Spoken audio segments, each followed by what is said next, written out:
हम लोग 3 बजे तक बैठे हैं। तो पंचायती राज हम लोग पढ़ रहे थे 8-9 में है। और आर्टिकल कितना है इसका? आर्टिकल 243 से लेकर के 243 तक, ना 243 से लेकर 243 तक, फिर 243 P से लेकर के और 243 Z से तक आपका रहेगा नगर निगम। ठीक, तो ये रहा। तो अब इसमें जो इसकी बेसिक्स ये थी, यानी जो इसका इतिहास था वो मैंने आप लोगों को पिछले क्लास में पढ़ा दिया था। पंचायती राज का इतिहास क्या है, चौल वंश से लेकर के मैंने आपको बताया। ठीक है, उसके बाद हमने देखा कि ब्रिटिश काल में इसका जन्म कैसे कहा गया। ऐसे करते हुए हम बलवंत राय मेहता लोगों ने पढ़ ली, बलवंत राय मेहता आयोग, उसके बलवंत राय मेहता आयोग के बाद एक और लोग मेहता पढ़ा है करते हुए। और अब हम आज पढ़ेंगे तो इसका कोड जो पंचायती राज का जो आर्टिकल है उसको। फिर सबसे पहले आप देखेंगे आर्टिकल 243 के।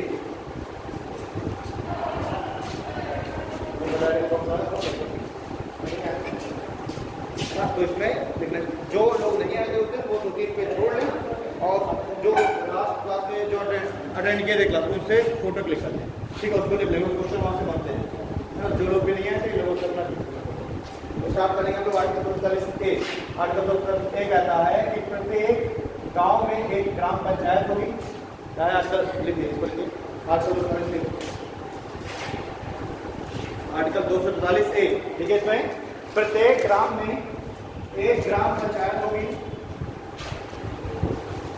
प्रत्येक ग्राम में एक ग्राम पंचायत होगी और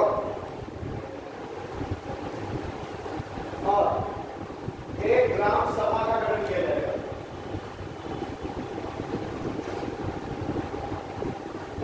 एक ग्राम पंचायत होगी और ग्राम सभा का गठन किया जाएगा। देखिए इसमें क्या होता है, ये जो मैं बोल गया थोड़ा सा ये गलत। तो ये ग्राम पंचायत कभी कभी क्या होती है, 2 से अधिक गाँव को मिलाकर के लिए ग्राम पंचायत बनानी होती है। छोटे छोटे गाँव होते हैं तो उनमें से 2 से अधिक गाँव को मिलाकर के लिए ग्राम पंचायत बनानी होती है। लेकिन प्रत्येक गाँव में एक ग्राम सभा जरूर होती है। और प्रत्येक 18 वर्ष से ऊपर का जो व्यक्ति है जिसका नाम राज्य निर्वाचन आयोग की सूची में दर्ज है वो उस ग्राम सभा का सदस्य होता है। यानी प्रत्येक नागरिक जो 18 साल से ऊपर का है और जिसका नाम ग्राम सभा राज्य जो निर्वाचन आयोग है उसकी मतदाता सूची में अगर उसका नाम दर्ज है तो वो उस ग्राम सभा का सदस्य होगा। ठीक है, अध्यक्ष कौन होता है? जिसको हम चुनते हैं प्रधान। यानी प्रधान ग्राम सभा का जो अध्यक्ष सभा प्रधान और ग्राम सभा के सदस्य कौन होते हैं? सभी नागरिक जो 18 साल से ऊपर के हैं। तो इसको थोड़ा सा सही बताओ, ये गलत है। ये लिखिए, प्रत्येक ग्राम में एक ग्राम सभा होगी। तो आप लोग गलत करेंगे, आप लोगों को कंफ्यूज हो जाएगा। प्रत्येक ग्राम में एक ग्राम सभा होगी, प्रत्येक ग्राम में एक ग्राम सभा होगी और 18 वर्ष से ऊपर का और 18 वर्ष से ऊपर का व्यक्ति जो गांव में निवास करता है और 18 वर्ष से ऊपर का प्रत्येक व्यक्ति जो गांव में निवास करता है तथा जिसका नाम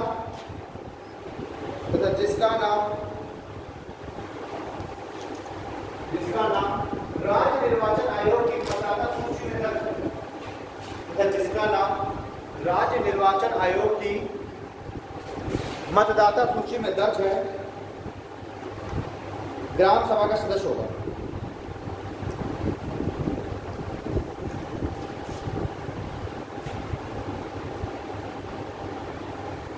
तो जिसका नाम राज्य निर्वाचन आयोग की मतदाता सूची में दर्ज है ग्राम सभा का सदस्य होगा।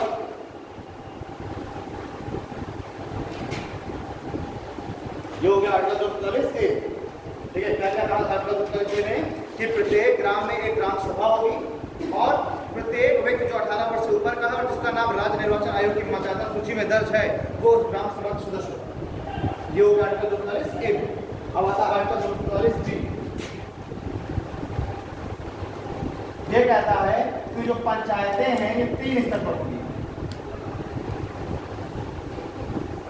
पंचायतें 3 स्तर पर होंगी। कौन कौन सी? पहली होगी ग्राम पंचायत, पहली होगी ग्राम पंचायत, दूसरी होगी क्षेत्र पंचायत, क्षेत्र पंचायत या इसी को हम कह देंगे खंड पंचायत, और तीसरी होगी जिला पंचायत।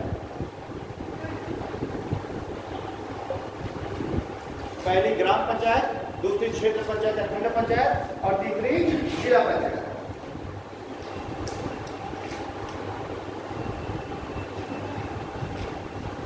ठीक है, तो तीन इस तरह पंचायतें होगी। अब देखिए आर्टिकल 243 सी, आर्टिकल 243 सी,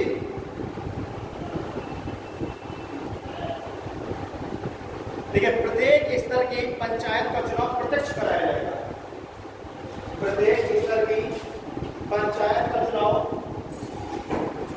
प्रत्यक्ष कराया जाएगा, यानी डायरेक्ट इलेक्शन होगा, यानी सभी आम लोग जो 18 साल से ऊपर के हैं वो इसमें क्या करेंगे, जाके वोट देंगे।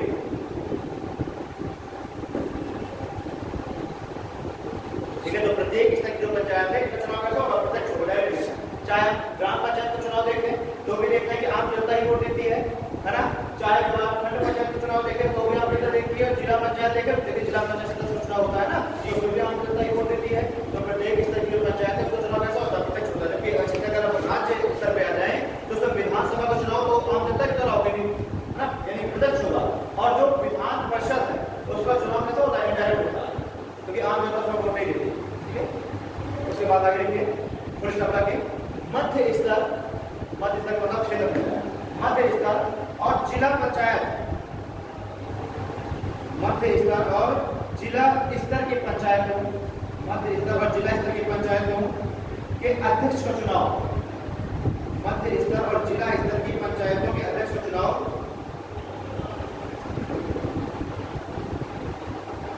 मध्य स्तर और जिला स्तर की पंचायतों के अध्यक्ष का चुनाव अप्रत्यक्ष रीति से होता है।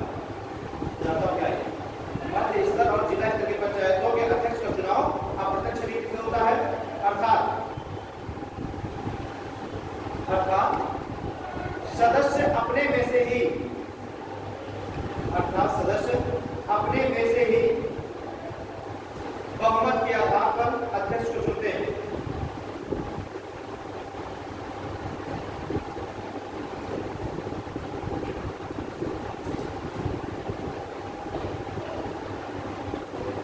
अर्थात सदस्य अपने में से ही, अपने बीच में से किसी व्यक्ति को बहुमत के आधार पर अध्यक्ष चुनते हैं। ये समझ में आया पंक्शन क्या है, कैसे किया जाएगा। थोड़ा सा चुनाव दिमाग में लड़के ज्यादा एक्टिव रहते हैं, थोड़ा होता है। जिला पंचायत का चुनाव तो देखे होगे ना, सुने होगे जिला पंचायत सदस्य, लेकिन कभी जिला पंचायत अध्यक्ष को चुनाव देखे होगा। जिला पंचायत अध्यक्ष पद का दावेदार फोटो खिंचवाए, हाथ जोड़े, भारी मतों से विजयी कराए, ऐसा कुछ ठीक है। जिला पंचायत अध्यक्ष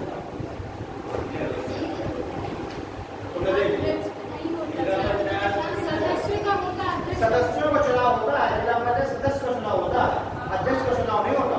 कभी ना देखा होगा कि फलाने जो भारी मतों से विजयी बनाए जिला पंचायत अध्यक्ष पद के प्रत्याशी, कभी ना देखोगे। क्यों, जिला पंचायत सदस्य का चुनाव होता है, जितने सदस्य जीत के जाएंगे वो अपने बीच में से ही किसी व्यक्ति को क्या करेंगे, अध्यक्ष चुनेंगे। 100 जीत के गए तो 100 में से 5 खड़े हो गए अध्यक्ष पद के लिए, अब वही जो 100 है अपने बीच में से 5 में से किसी एक को चुनेंगे। ठीक है, लेकिन ग्राम स्तर की अगर हम बात करें तो ग्राम स्तर पर अगर हम देखें जो ग्राम सभाएं हैं, तो ग्राम सभाओं के सभी सदस्य वो मेंबर होते हैं, सभी जो निवासी हैं वो अपने बीच में से वो भी क्या कर रहे हैं, एक व्यक्ति को चुन रहे हैं। यानी आम जनता ही वहां पर क्या हो गई, वोटर हो गई, और वहीं पर एक व्यक्ति के इसको कहते हैं ग्राम प्रधान। तो इन 3 स्तर की पंचायतों में केवल ग्राम पंचायत ही ऐसा है जिसमें अध्यक्ष का चुनाव जनता के द्वारा होता है, और बाकी दोनों स्तर की जो पंचायतें हैं उसमें अध्यक्ष का चुनाव है वो जनता के द्वारा न होकर कैसे होता है, इनडायरेक्ट होता है, अप्रत्यक्ष। और अप्रत्यक्ष का मतलब है कि जब जनता वोट सीधे न देकर के अपने प्रतिनिधि के माध्यम से वोट दे। यहाँ पर देखिए जैसे जिला पंचायत है, तो ये जिला पंचायत जो अध्यक्ष है, जो जिला पंचायत का अध्यक्ष है वो भी तो एक तरीके से संवैधानिक रूप से ही जीत के गया है, वो भी तो चुनाव से जीता है।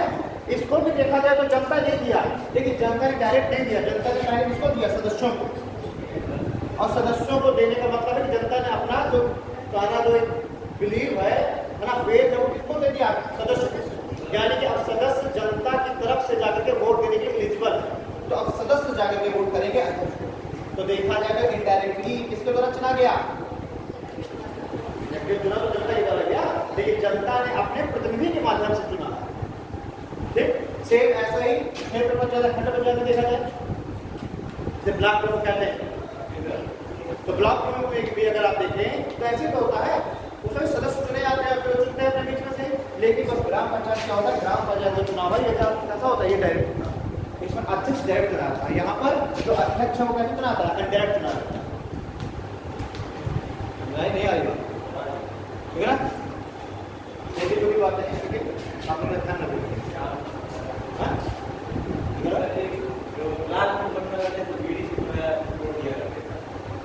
हाँ, ठीक है। फिर अगला आता है आर्टिकल 245 नहीं है ये देखना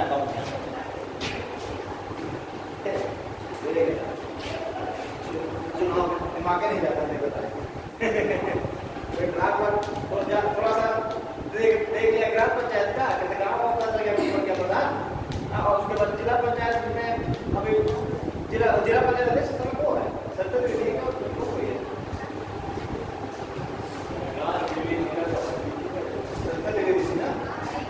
सरकार हमारा मैटर था, ये एग्जाम में कभी आएगा नहीं, एग्जाम में आएगा नहीं, क्या मतलब का नहीं है। हम एग्जाम में कभी आएगा नहीं, माना होता है ये पूरे जो है जिला पंचायत ये हो जाता है। कभी आप इंटरव्यू में जाए तो एग्जाम में हो सकता है किसी के आपको राजनीति आपने कहा भूल जाए कौन है जो है, वो अलग बात है ना। अब वो वहाँ पर भी ऐसे नहीं, गूगल पे सर्च करेगा नहीं तो बताते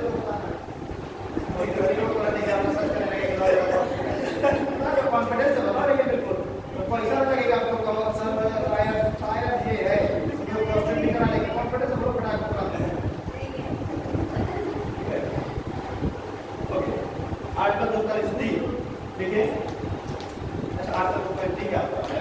ये होता है कि प्रत्येक पंचायत किसी भी तरह की पंचायत हो, इसमें अनुसूचित जाति और अनुसूचित जनजातियों के लिए सीटें निर्धारित होती है।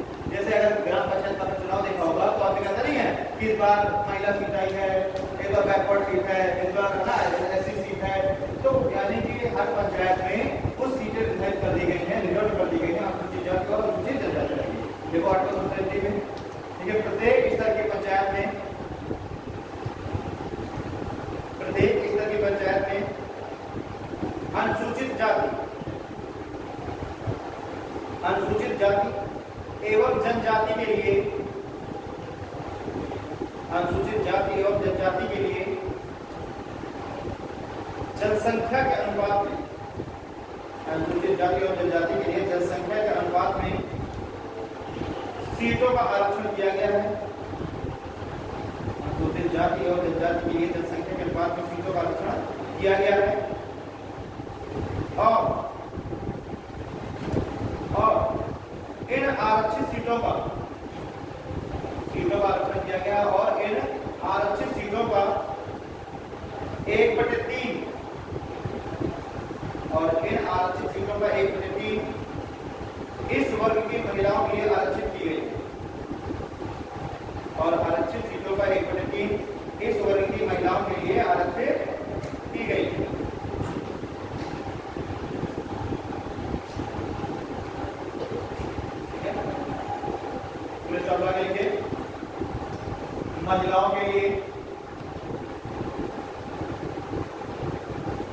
महिलाओं के लिए कुल सीटों का,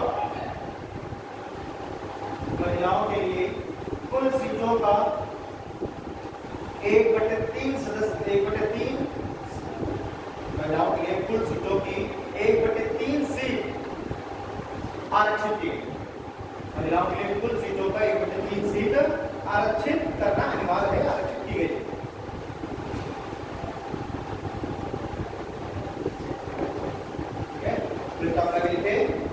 महिलाओं के लिए अधिकतम 50% तक सीटें आरक्षित की जाती है। महिलाओं के लिए अधिकतम 50% तक सीटें आरक्षित की जा सकती हैं।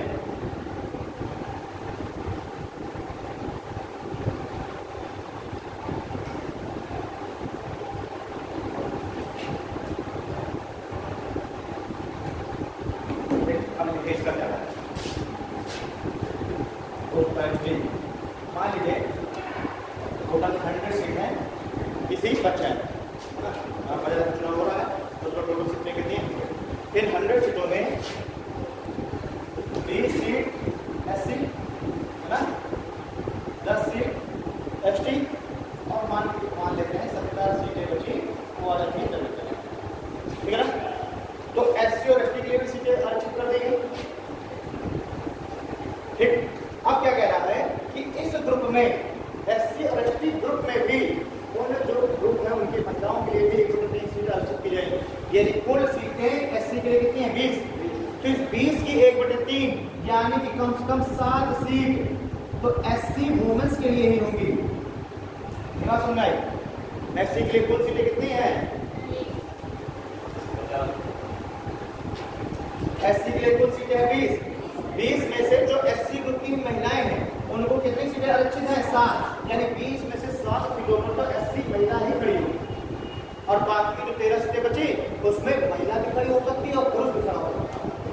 मैंने क्या कहा कि 50% तक बढ़ाया जा सकता है, महिला भी खड़ी हो सकती है, पुरुष भी खड़ा हो सकता है। आरक्षण लेकिन 7 साल तो महिला को मिलेगी मिलेगी, बाकी हो सकता है 15 सीटों में महिलाएं नहीं है। ऐसा कोई क्राइटेरिया तो है कि भाई महिला 10 सीट से ज्यादा महिला खड़ी नहीं हो सकती। महिला तो हो सकता है 20 में से 15 सीट में 20 में से 15 सीटें महिलाएं ले जाए, 20 में से 20 महिलाएं ले जाए, कोई बड़ी बात नहीं, लेकिन 7 में तो मिनिमम महिला होगी ही होगी, ठीक है।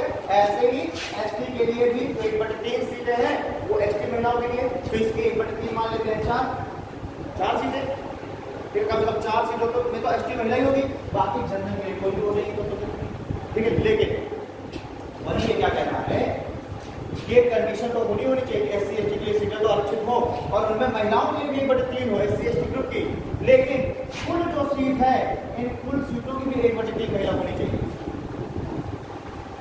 मतलब कि कुल सीटें हैं 100, तो 100 में की 100 की 1/3 हम कितनी मान लेंगे? 34। यानी कि 100 में से 34 तो महिला होनी चाहिए, यानी 7 यहाँ हो गए, 4 यहाँ हो गए, 7 4 11, बच्चे कितने? 23। तो 70 में से 23 यहाँ से महिला होगी। हमारा समझ नहीं आ रहा है ना? टोटल 100 में से 34 तो महिला होनी है, तो 7 महिला मान लो यहाँ से आगे चुन करके, ये तो देखिए तो मिनिमम है ये मिनिमम, इससे कम तो हो ही नहीं सकती। तो 7 4 11 यहाँ से चुन के आएंगे, बाकी बची कितनी? 34 होनी है, तो 11 आगे बची 23, तो 23 अब जनरल वाली है सामान्य सीटें हैं उनमें से 23 को महिलाओं को सीट टिकट दिया जाएगा, मैंने 23 महिला को आए नहीं, ठीक है। ये दोनों कंडीशन को होनी चाहिए। कुल सीटों का भी 1/3 और जो एससी एसटी जो रिजर्व सीटें हैं उनमें भी आरक्षित में भी और आरक्षित वर्ग की महिला ले रही है बात, यानी 100 में से कम 100 में से 7 एससी महिला 4 एसटी महिला तो आ ही गई ना, हर वर्ग का क्या हो गया? प्रतिनिधित्व हो गया, ठीक है। कोई दिक्कत हो गया ना? क्या कह रहा है? 243 डी। अब आता है आर्टिकल 244 ई। यार मार्कर नहीं चल रहा, पता है मार्कर मोटा अजीब सी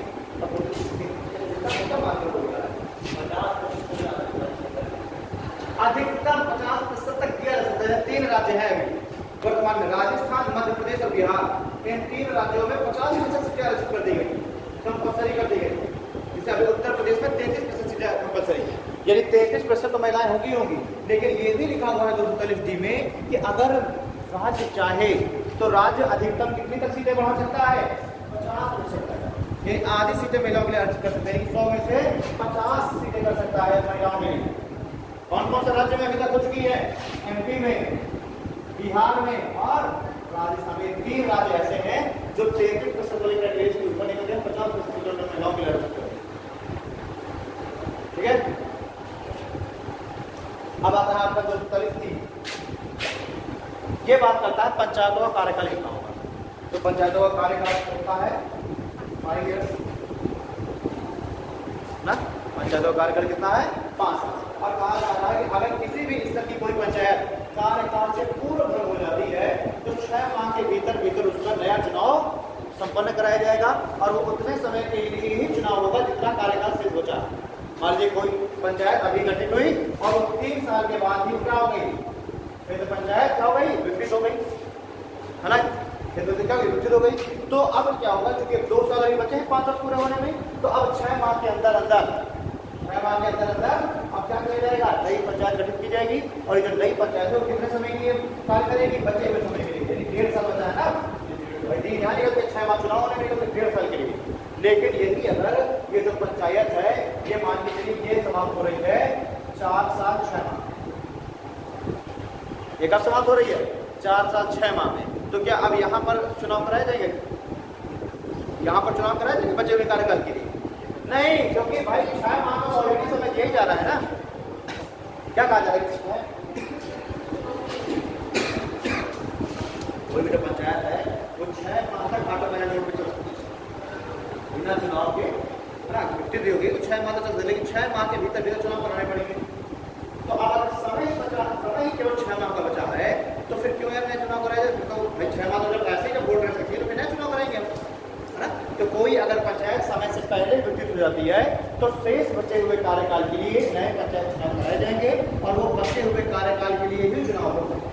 लेकिन अगर वो पंचायत 4.5 साल में विकसित हो रही है या फिर 4 साल 7 महीना 8 महीने 6 महीने या 6 महीने से कम बचे कार्यकाल पूरे होने के, तो फिर अब चुनाव नहीं संपन्न कराए जाएंगे, अब वापस सुबह से ही नए चुनाव संपन्न कराए जाएंगे 5 साल बाद जो होने थे।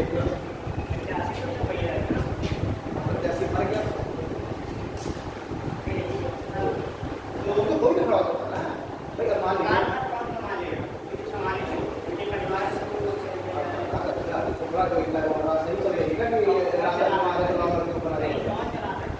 राज्य सरकार उसको करेगी, समय पर राज्य सरकार उसको देगी, ठीक है। कोई ग्राम पंचायत अगर विकसित हो गई तो फिर उसको कौन देगी, राज्य सरकार देगी।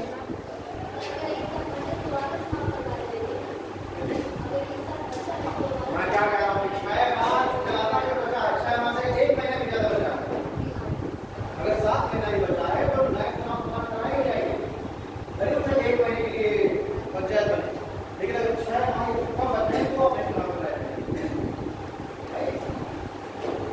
भाई। तो वैसे भी 6 माह तक थोड़ा होल्ड रहेगी, अगर मान लीजिए विकसित हो रही तो 1-1.5 महीने में चुनाव हो जाएंगे, है, लेकिन अगर 6 माह ही बचे तो फिर नहीं करा जाएंगे, अगर 7 माह बचे हैं तो भी चूंकि कॉन्स्टिट्यूशन में क्या गया तो करानी पड़ेगी, है ना। तो 1-1.5 महीने में चुनाव हो जाएंगे, 5-6 महीने चल जाएंगे, पंचायत चल जाएंगे, फिर चुनाव हो जाएंगे। अब इसको लिखा नहीं लिखा आर्टिकल 2 को यदि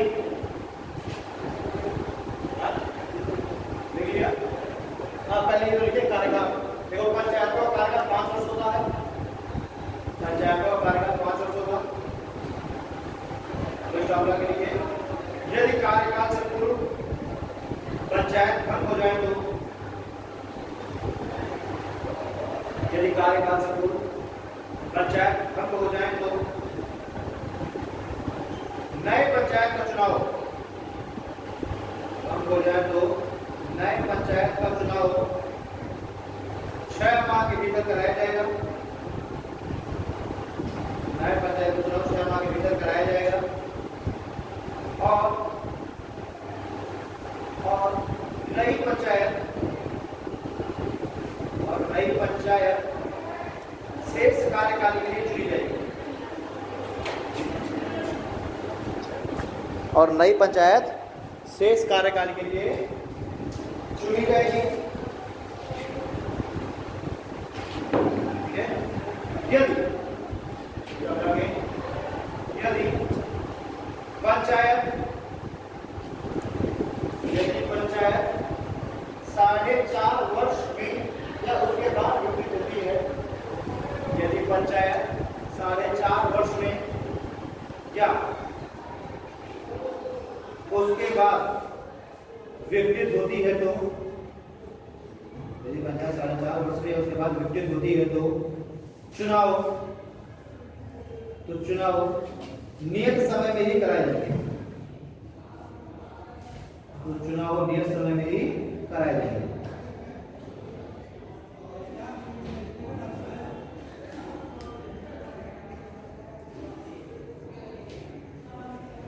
ठीक है, अगला आता है आर्टिकल 240F। आर्टिकल 240F ये बात करता है अयोग्यता की, डिस्क्वालिफिकेशन।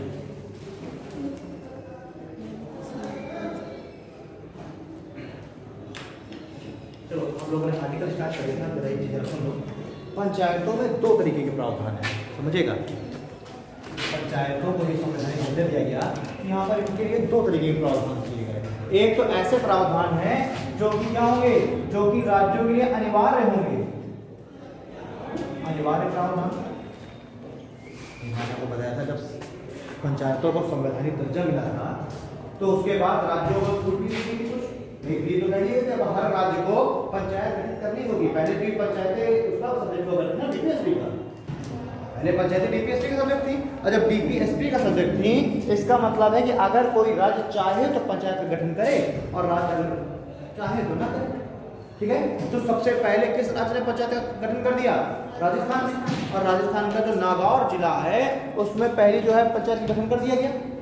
तो बहुत कुछ राज्य है, उसके पीछे पीछे राजस्थान के पीछे बहुत सारे राज्यों में पंचायत का गठन कर दिया, लेकिन अभी तक किसी राज्य के ऊपर बाध्यकारी नहीं थे ना, क्योंकि डीपीएसपी में था। फिर क्या किया गया, इसको पंचायतों को जो 73rd कॉन्स्टिट्यूशन अमेंडमेंट किया गया, इसके द्वारा इसको संवैधानिक दर्जा दिया गया, यानी कि अब राज्य के ऊपर क्या कर दिया गया, बाध्यकारी कर दिया गया कि अब हर राज्य को पंचायत का गठन तो करना ही पड़ेगा, ठीक है। लेकिन कुछ शक्तियां भी दे दी गई राज्यों को कि भाई पंचायत गठन करना होगा, लेकिन कुछ ऐसे प्रावधान है जो उनकी इच्छा पर निर्भर करती है। ये तो देखो मैं ये बात बताई कि अब हर राज्य को पंचायत तो गठित करनी होगी, लेकिन अब वो जो पंचायत का अध्यक्ष है उसका नाम क्या होगा, है ना, अध्यक्ष के चुनाव की प्रोसीजर क्या होगी, ये सब चुनने का अधिकार देंगे राज्यों को। तो यहाँ पर दो तरीके के प्रावधान निर्धारित किए गए। एक अनिवार्य प्रावधान जो कि हर राज्य को करना कंपलसरी ही है, ये सारे जो आर्टिकल चल रहे हैं वो अनिवार्य प्रावधान में चल रहे हैं, यानी आर्टिकल 247A है ना, आर्टिकल 247B हो, 3 पंचायतें हो जैसे कि ना, आर्टिकल 247C जैसे कि है ना, D हो गया, E हो गया, F हो गया, ये सब के सब अनिवार्य प्रावधान है। और कुछ प्रावधान ऐसे हैं जिन्हें हम कहते हैं ऐच्छिक प्रावधान।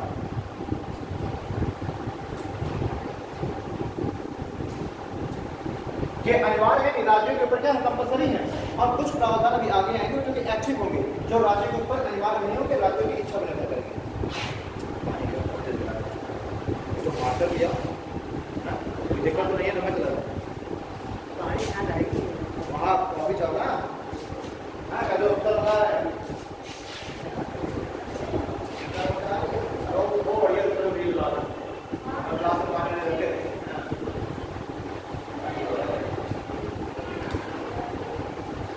भी नहीं होगा।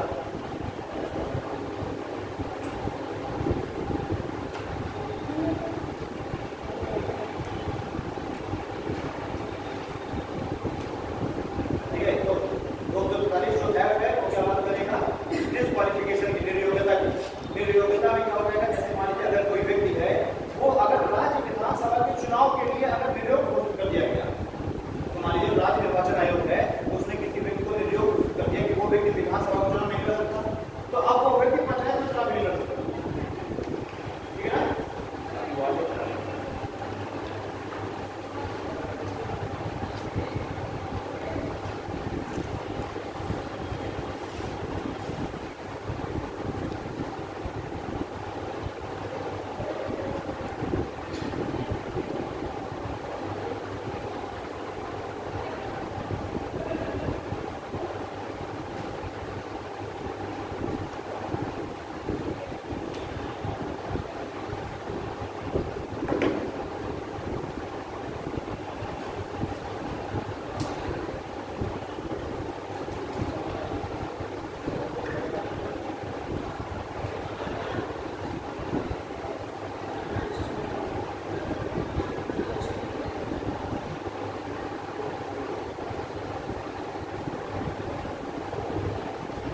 कि यदि कोई व्यक्ति विधानसभा के चुनाव के लिए निर्योग घोषित कर दिया गया है, यदि जो राज्य निर्वाचन आयोग है उसने अगर किसी व्यक्ति को विधानसभा का चुनाव लड़ने से प्रतिबंधित कर दिया है या निर्योग घोषित कर दिया है, तो वो व्यक्ति पंचायत चुनाव नहीं लड़ सकता। दूसरी डिस्क्वालिफिकेशन क्या होगी? यदि कोई व्यक्ति एक से अधिक पंचायतों में चुनाव लड़ता है ना, एक से अधिक पंचायत में चुनाव लड़ता है, तो उसको भी निर्योग घोषित कर दिया जाएगा, हर पंचायत में उसका नाम काट दिया जाएगा। ठीक है, इसे बोलिए सारा पढ़िए।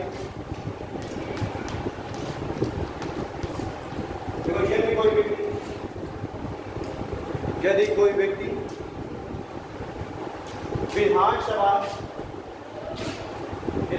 विधानसभा के चुनाव के लिए, यदि कोई व्यक्ति विधानसभा के चुनाव के लिए निर्योग्य घोषित किया गया है, तो यदि कोई व्यक्ति विधानसभा के चुनाव के लिए निर्योग्य घोषित किया गया है, तो उसे पंचायतों के चुनाव के लिए भी निर्योग्य माना जाएगा। तो उसे पंचायतों के चुनाव के लिए भी निर्योग्य माना जाएगा।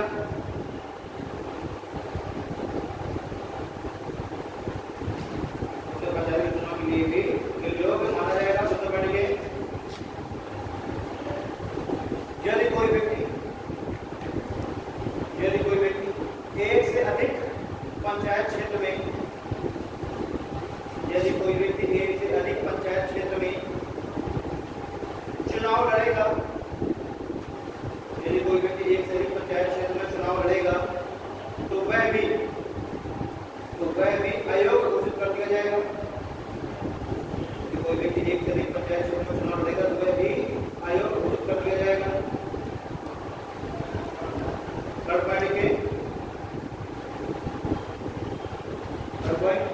राज्य विधानमंडल को यह अधिकार होगा कि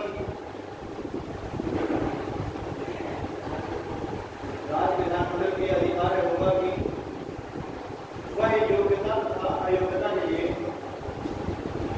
राज्य विधानमंडल को यह अधिकार होगा कि वह योग्यता और अयोग्यता के संदर्भ में कानून बना सके।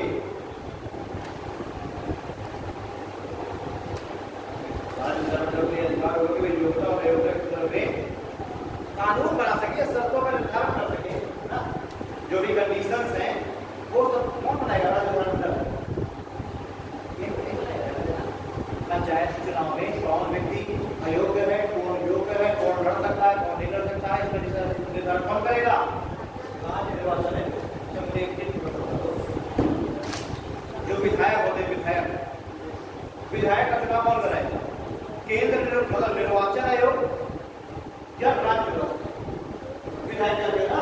ये राज्य में होता है ना विधायक, केंद्र स्तर पर तो जो संसद में होते हैं वो होते हैं एमपी, और एमएलए का होते हैं, एमएलए होते हैं राज्य स्तर पर। विधायक, तो ये बताओ कि विधायक का जो चुनाव है वो कौन कंडक्ट कराएगा? राज्य निर्वाचन आयोग, स्टेट इलेक्शन कमीशन या सेंट्रल इलेक्शन कमीशन। केंद्र निर्वाचन आयोग नहीं करते, सब क्या कहते हैं? निर्वाचन आयोग। और जो राज्य स्तर पर होते हैं उसको कहते हैं राज्य निर्वाचन आयोग। तो कौन कौन कराएगा? पूरा बदल देते बगैर पूरा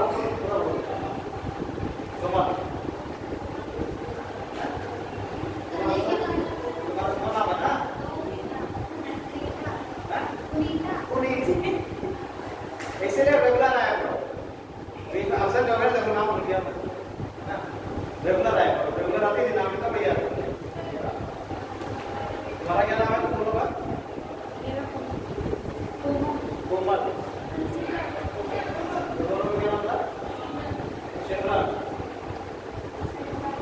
सरिता, हमारा क्या नाम था?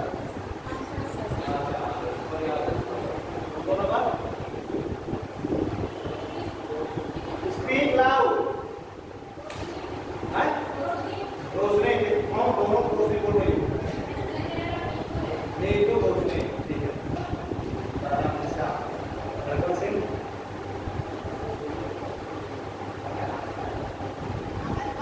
अमरपाल, क्या नाम? तुम्हारा क्या नाम? मंगल, तुम्हारा? सोम, आसाराम, फिर आगे आसरा के आगे चलिए ठीक ओके आए टॉपिक में। हाँ तो तुम लोगों को भी लग रहा होगा कि जो विधायक है उसका चुनाव कौन संपन्न कराएगा? राज्य निर्वाचन आयोग। गलत, क्योंकि जो निर्वाचन आयोग होता है वो चुनाव संपन्न कराता है राष्ट्रपति का, लोकसभा का, राज्यसभा का, विधानसभा का और विधान परिषद। ठीक है ना? और विधानसभा विधान परिषद के सदस्य तो विधायक कहलाते हैं। और जब राज्य निर्वाचन आयोग है ये चुनाव संपन्न कराएगा पंचायतों का, नगर पालिकाओं का, नगर निगमों का। है तो जितने भी 30 तरह की पंचायतें हैं, नगर पालिकाएं हैं, नगर निगम है, नगर महापालिकाएं हैं, म्युनिसिपल कॉर्पोरेशन, ये सब कुछ चुनाव संपन्न कराते हैं राज्य निर्वाचन। ये ध्यान करें, हमेशा बच्चे गलत कर देते हैं, सोचते हैं कि यार राज्य का ही होता है बजाय इसलिए राज्य निर्वाचन कराता होगा। ठीक है पसंद आ गई? तो जो विधान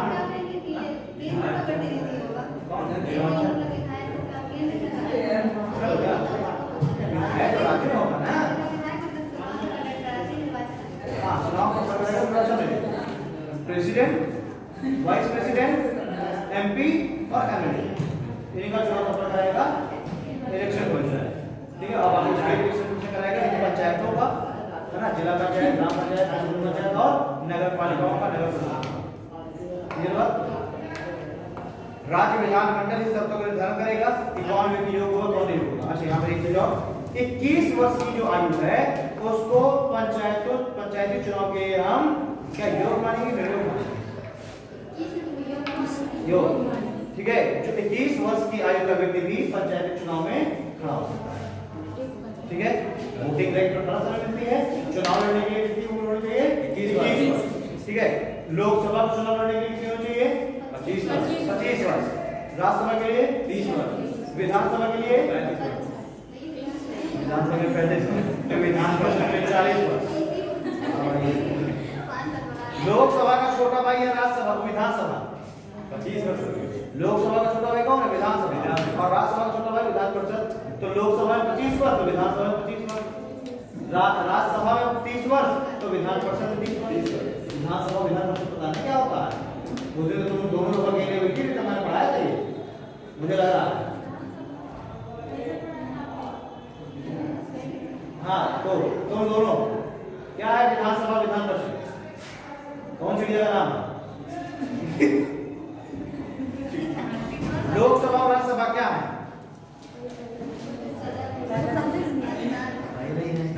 ना मैं बता दिया कि केंद्र का लोकसभा राज्यसभा चुनाव निर्वाचन है, पता ही नहीं कि वो है क्या निर्वाचन है। आप जब पता नहीं है तो कैसे जो है मुझे बता के देखो, 4 लोग आते हैं तब ये कम से कम 5 छुट्टी वाली चीज बता रहा हूं। हर बार जो 4 नया आते हैं हम लोग इसे ग्रुप बना के देखते हैं, फिर लगता है कि जब यही नहीं पता तो आगे पता नहीं क्या होगा।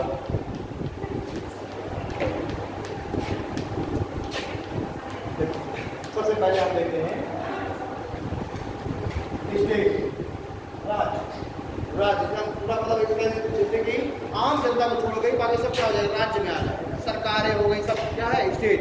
ठीक है, जो स्टेट है इसके होते हैं 3 पिलर्स। स्टेट के कितने पिलर्स हैं? 3। हम ना पुराने वाले 4 होने लगेंगे। स्टेट के होते हैं 3 पिलर, कौन कौन से? पहला हो गया विधायिका, हम ऐसा जाना नहीं। हाँ, दूसरी हो गई कार्यपालिका और तीसरी हो गई न्यायपालिका। अच्छा मेरे एक क्वेश्चन बात पे चलेगा, विधायिका, कार्यपालिका और न्यायपालिका, 3 पिलर्स हैं स्टेट के।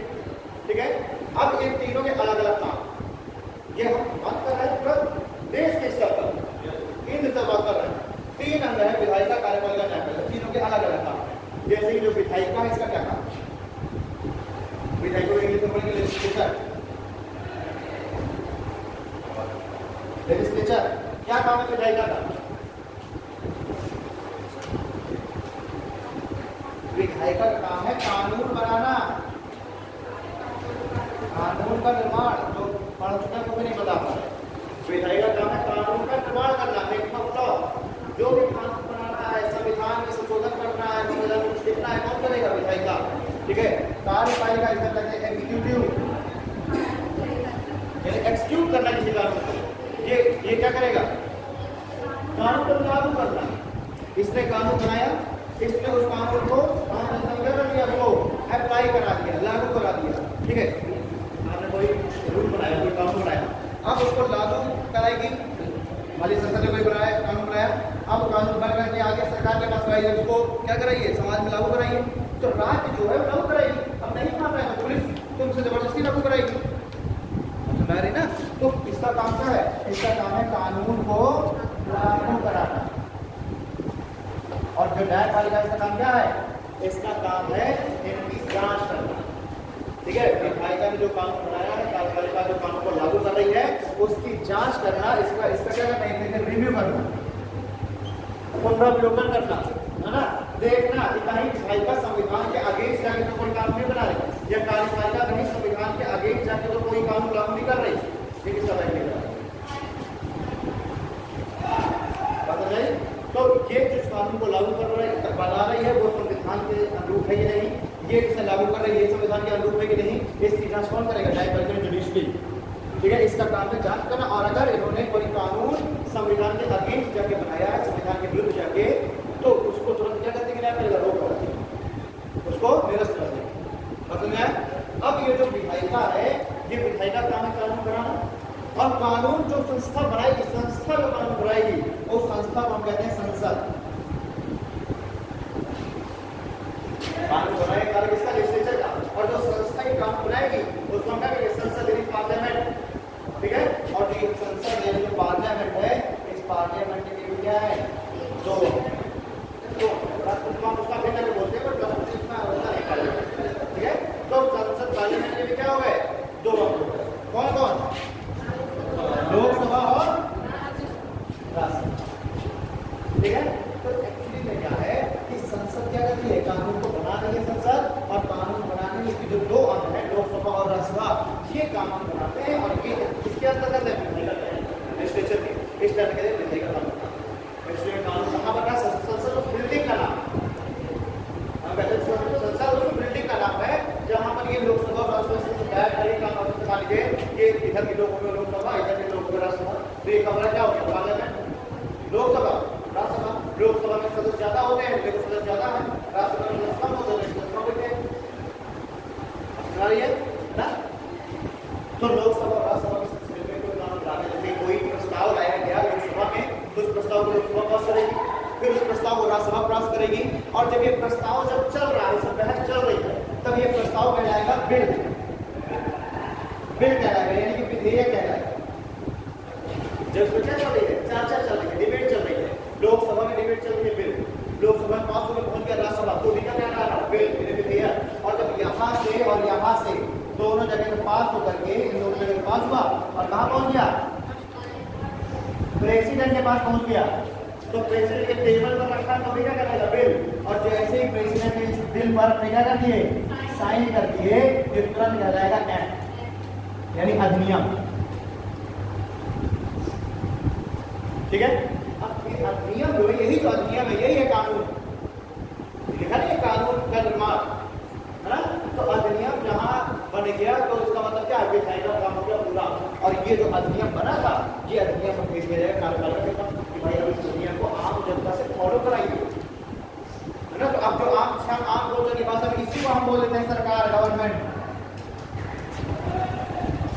सरकार यानी गवर्नमेंट कौन, यही है कार्यपालिका। भाई मोदी जी तो हम इसको लागू कर रहे हैं, कल से आज रात 12 बजे से नोटें बंद, कल से नई ट्रेन चलेगी, कौन कर रहा है, मोदी जी कर रहे हैं, है ना। जो हम इतने का व्यापार करेंगे, हम ये करेंगे, तो कौन कर रहा है, मोदी जी कर रहे हैं। इतनी नौकरियां देंगे, मोदी जी कर रहे हैं। तो लागू करने का काम कौन कर रहा है, कार्यपालिका, इसी को हम सरकार। ठीक है,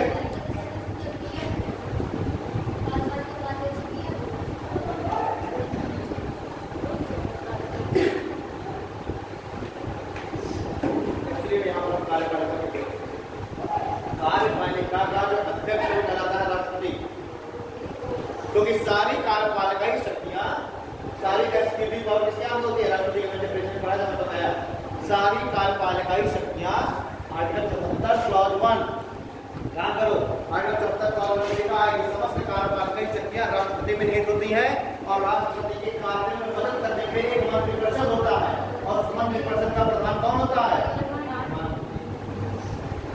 तो यहाँ पर कार्यपालिका के 2 हेड हमें दिखाई दे रहे हैं, 2 है जो लिखा हुआ है संविधान का 74 क्लॉज 1 में, उसके अनुसार तो यहाँ पर हेड कौन दिख रहा है, प्रेसिडेंट। यानी ऑन पेपर, देखिए ऑन पेपर चीजें होना अलग बात होती है ना, और रियल में होना अलग बात होती है। सरकार ने 50,000 करोड़ का फंड दे दिया नौकरी देने के लिए, वो एक ऑन पेपर बात होगी, वो अलग बात होगी, नौकरी मिलना अलग बात है। तो ऑन पेपर हेड कौन है, प्रेसिडेंट। नमस्कार करके सकते क्या नहीं थे राष्ट्रपति के, और राष्ट्रपति के कार्य में मदद करने के कौन होती है, मंत्रिपरिषद। तो यहाँ पे कार्य में मदद नहीं करती, राष्ट्रपति को इसके अनुसार कार्य करने के लिए बाध्य है प्रेसिडेंट। बात समझ आ रहा है ना, ये भले ही लिखा हुआ है संविधान में कि प्रेसिडेंट के कामों में मदद करने के लिए मंत्रिपरिषद होती है, यहाँ पर मदद बाध्यकारी है। ये जो काउंसिल ऑफ मिनिस्ट्री है, ये जो भी कहेगी प्रेसिडेंट को कि ये करना है, प्रेसिडेंट वही करेगा। प्रेसिडेंट अपने मन से कुछ नहीं कर सकता, ठीक है ना, प्रेसिडेंट अपने मन से कुछ नहीं कर सकता। जो प्रेसिडेंट जो भी करेगा किसके कहने पर करेगा, मंत्रिपरिषद। यानी कि मंत्रिपरिषद की जो सलाह है ये प्रेसिडेंट के लिए क्या है, बाध्यकारी है। अब वही प्रधानमंत्री ने और बताई होगी कि 42nd कॉन्स्टिट्यूशनल अमेंडमेंट 1976 मंत्रिपरिषद की जो सलाह ये राष्ट्रपति के लिए बाध्यकारी बनाती है। मंत्रिपरिषद जो कहेगा वो प्रेसिडेंट करेगा, ठीक है, कुछ कह ही नहीं सकता, अपना दिमाग लगा ही नहीं सकता। वो तो साफ साफ लिखा, मंत्रिपरिषद ने कहा कि ये जो है ये है बबूल का पेड़, और भले ही वो बबूल का ना हो पीपल का पेड़ हो, तो प्रेसिडेंट ये नहीं कर सकता कि साहब भाई नहीं तो बबूल का पेड़ देखिए इसमें तो कांटे भी निकले हैं, पीपल का पेड़ के पत्ते ऐसे होते हैं, तो नहीं कर सकता। वो यही कहना हाँ साहब बबूल का पेड़ हो, मैंने बच्चों को देखा तो ऐसे हुआ करता बात को। ये कब था, ये कब कर दिया गया, 42nd कॉन्स्टिट्यूशनल अमेंडमेंट से। यानी कि प्रेसिडेंट अपना दिमाग लगा ही नहीं सकता, मंत्रिपरिषद जो बोलेगा, और मंत्रिपरिषद का प्रधान कौन है, पीएम देगा। बताओ, पीएम जो बोलेगा मंत्रिपरिषद को, वही तो मंत्रिपरिषद सलाह देगा राष्ट्रपति को। तो यहाँ पर ऑन पेपर तो देखने में हेड कौन दिख रहा है, लेकिन रियल में हेड कौन है, पीएम। यानी इसे हम कह देते हैं वास्तविक प्रमुख। ये वास्तविक है, और ये क्या है, ये नाम मात्र का है। यानी हम कह सकते हैं जो ये है, ये एक तरीके से इस चीज को हम कह सकते हैं डिज्योर। क्या बोलते हैं प्रेसिडेंट को, यही जो नाम मात्र प्रमुख है इसी को बोला जाता है डिज्योर, ठीक है। या फिर इसी को हम कह देते हैं नॉमिनल है, नॉमिनल है, नॉमिनल हेड डिज्योर, नाम मात्र कार्यपालिका कौन है, प्रेसिडेंट, ठीक है। और डिफैक्टो, डिफैक्टो या रियल है या वास्तविक कार्यपालिका कौन है, पीएम, राइट। तो प्रेसिडेंट ऐसे शेर के तरीके हैं जिसके न दांत है ना पंजे हैं। अब इसे शेर से डरोगे, ऐसे से कुछ कर सकता है, शिकार कर पाएगा, नहीं कर पाएगा। ऐसा तो नहीं कि वो कह रहा कि 1.5 कुंटल का हूं तो मैं जो है हिरण के ऊपर चढ़ जाऊंगा, भैंसे के ऊपर तो मर जाएगा तो मैं खा लूंगा। शिकार कैसे करेगा, पंजे से करेगा, दांत से करेगा, पंजे दांत ये नहीं तो मतलब का है, लेकिन हाँ बैठा है वो तो पहला के जरूर करा दे, है ना। यानी सारे चाहे कोई भी अपॉइंटमेंट हो, अध्यादेश जारी करना हो, वीटो जारी करना हो, ठीक है, ज्वाइंट सेशन करना हो, ये किसी भी देश के साथ युद्ध करना हो, आपातकाल लगाना हो, युद्ध समाप्त करना हो, ये सब किसके साइन के द्वारा होंगे, तो अगर तुम एक नजर में देखो तो तुम्हें कितना पावरफुल है, क्योंकि हर काम उसी के साइन से हो रहा है। लेकिन ये नहीं कह रहा है पीछे से देख करके प्रधानमंत्री ने दिया ये करना है तो राष्ट्रपति को करना है, ठीक है। तो यहाँ पर जो 42nd कॉन्स्टिट्यूशनल अमेंडमेंट हुआ था 1976, इंदिरा गांधी जी की सरकार थी। इंदिरा गांधी जी कौन है, प्रधानमंत्री। तो वो क्या चाहेगा प्रधानमंत्री कि राष्ट्रपति के पास बिल्कुल पावर ना हो, मैं जो कहूँ वही राष्ट्रपति करे। तो इंदिरा गांधी जी ने कर दिया 42nd कॉन्स्टिट्यूशनल अमेंडमेंट, और राष्ट्रपति की पावर वही है। बताओ अब जो कहेंगे इंदिरा गांधी जी वही करेंगे राष्ट्रपति जी, ठीक है। तो इंदिरा गांधी जी ने बड़ा उसमें सब कवर काटा था, इमरजेंसी चली रही थी, जितने भी उस समय के नेता थे मोरारजी देसाई वगैरह सब जेल में फंसे गए थे, खूब कुटाई हुई थी। जैसे ही ये सब जेल से निकले 1977 में सरकार बदली, नए चुनाव हुए और मोरारजी देसाई की जनता दल की सरकार जीत गई। और जैसे ही जीतेगी तो पहले जीतती वो क्या करेगी, वो सारे पीछे वाले खत्म करेगी, इसकी वजह से आगे भविष्य फिर संकट पड़ सकता है। क्या होगा, चुनाव है, फिर पता चले 5 साल बाद इंदिरा गांधी आ जाए। तो इन्होंने कहा कि सबसे पहले तो अमेंडमेंट करो, और जो इन्होंने संशोधन किए थे पावर अपने हाथ में लेने के लिए उसको पहले खत्म करो। तो इस 42nd कॉन्स्टिट्यूशनल अमेंडमेंट की पावर घटाने के लिए भी एक नया संविधान संशोधन किया गया 44th कॉन्स्टिट्यूशन अमेंडमेंट 1978। ये एक्चुअली में जो 44वां संविधान संशोधन है ये संविधान संशोधन की शक्तियों को कम करने के लिए किया गया। जो भी उसमें अमेंडमेंट हुए थे अमेंडमेंट को खत्म करने के लिए किया गया, जो संशोधन हुए थे संशोधन को वापस करने के लिए किया गया। ठीक है, और ये हो गया 44वां संविधान संशोधन 1978। और इसके द्वारा प्रधानमंत्री ने इसके द्वारा क्या लिखा गया संसद में, या आर्टिकल 74 क्लॉज 1, इसे आर्टिकल 74 क्लॉज 1 में लिखा गया था ना कि राष्ट्रपति मंत्रिपरिषद की सलाह मानने के बाध्यकारी, इसी में लिख दिया गया कि प्रेसिडेंट मंत्रिपरिषद की सलाह मानने के बाध्यकारी तो है, लेकिन प्रेसिडेंट मंत्रिपरिषद की सलाह एक बार पुनर्विचार के लिए मंत्रिपरिषद के पास भेज सकता है। और अब अगर मंत्रिपरिषद ने उसके इस पुनर्विचार को एक्सेप्ट करे या न एक्सेप्ट करे और चाहे उसमें संशोधन करे और या बिना संशोधन करे, अगर उस प्रस्ताव को फिर भेज देगा मंत्रिपरिषद राष्ट्रपति के पास, तो अब राष्ट्रपति को मानना पड़ेगा। यही चीज है कि मंत्रिपरिषद ने कहा कि ये बबूल का पेड़ है, लिखो कि बबूल का पेड़ है, तो राष्ट्रपति पहले तो कहीं नहीं सकते बबूल का पेड़ है, तो यही कहेंगे, तो यही कहेंगे तो यही है कि हाँ बबूल है, ऐसा होगा ना होगा। लेकिन अब नया संशोधन में क्या कर दिया गया कि एक बार कह देंगे कि आप देख लीजिए, मुझे तो इस तरह है इसमें कांटे वाटे लगे और पीपल के पेड़ को कांटे नहीं होते, एक घंटे की शहर में गलती हो गई। तो अब अगर मंत्रिपरिषद ने कहा कि हाँ नहीं ना बबूल ऐसे ही होगा, कल्लू का बबूल कल्लू को वैसे ही होता है। ठीक है, तो आप क्या करेगा राष्ट्रपति, अरे मानेगा, एक बार भेज सकता है, कोई विचार कर ले और विचार करे और करना है, दोबारा अगर पहुंचाओ प्रस्ताव तो मानना पड़ेगा। ऐसा कोई दिक्कत? ठीक है, तो कानून बना रहा है ये, लागू कर रहा है ये, जो संस्था बना रही है कौन है, लोकसभा राज्यसभा। ठीक है, लोकसभा राज्यसभा, लोकसभा राज्यसभा। ठीक है, न्यायपालिका उसको रिव्यू कर रहा है, प्रदान कर रहा है। ठीक है, यानी केंद्र स्तर पर अगर हम देखें तो पार्लियामेंट काम करती है, कानून बनाने का काम करती है पार्लियामेंट। और वहीं अगर हम राज्यों के स्तर पर आए तो राज्यों के स्तर पर कानून बनाने का काम करेगी विधानमंडल, जैसा केंद्र स्तर पर संसद है।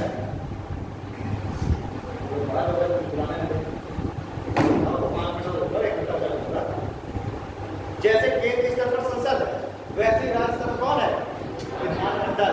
ठीक है, केंद्र पर संसद कानून बना रही थी, उसके दो अंग थे, लोकसभा राज्यसभा, है ना। वैसे ही सेम केंद्र में कानून बना रही विधानमंडल और इसके दो सदन, विधानसभा और विधानमंडल, विधानसभा और। ठीक है, तो केंद्र के लिए लोकसभा राज्यसभा कौन बना रहा है, केंद्र के लिए, और राज्य के लिए कौन बना रहा है, विधानसभा। ठीक है, तो हो गया संसद का छोटा भाई विधानमंडल, लोकसभा का छोटा भाई हो गया ना विधानसभा, इसका छोटा भाई ये हो गया। अंतर ये है यहाँ पर कि जो विधानसभा है वो तो प्रत्येक राज्य में होगी, यूनिट, जो विधानसभा है तो प्रत्येक राज्य में होगी, और 3 यूनियन टेरिटरीज, केंद्र प्रदेश तीन जहाँ पर विधानसभा है, दिल्ली, पुडुचेरी और जम्मू कश्मीर, 3 विधानसभाएं हैं जहाँ जहाँ पर अपनी स्वयं की विधानसभा है। लेकिन कि विधान परिषद मात्र 6 राज्यों में, विधानसभा तो प्रत्येक राज्य में और प्रत्येक राज्य में और 3 यूटी में, लेकिन जो विधान परिषद है वो मात्र 6 स्टेट में। और कौन से स्टेट है, उत्तर प्रदेश, बिहार, महाराष्ट्र, कर्नाटक, तेलंगाना और क्लियर बात। ठीक है, यहाँ तक तो कोई समस्या है ना। तो इसका चुनाव हो, इसका चुनाव हो, इसका चुनाव हो या इसका चुनाव हो या फिर कहाँ से लगे, इसका चुनाव हो या फिर वाइस प्रेसिडेंट का चुनाव हो, उपराष्ट्रपति, इसका चुनाव संपन्न कराएगा निर्वाचन आयोग, और जिसका अध्यक्ष कराएगा निर्वाचन आयोग, इलेक्शन कमिश्नर। ठीक है, और इसके नीचे अगर हम चले जाएं क्षेत्र पंचायतों में, ग्राम खंड पंचायत, जिला नगर पालिका है, नगर निगम है ना, जो आपकी लोकल गवर्नमेंट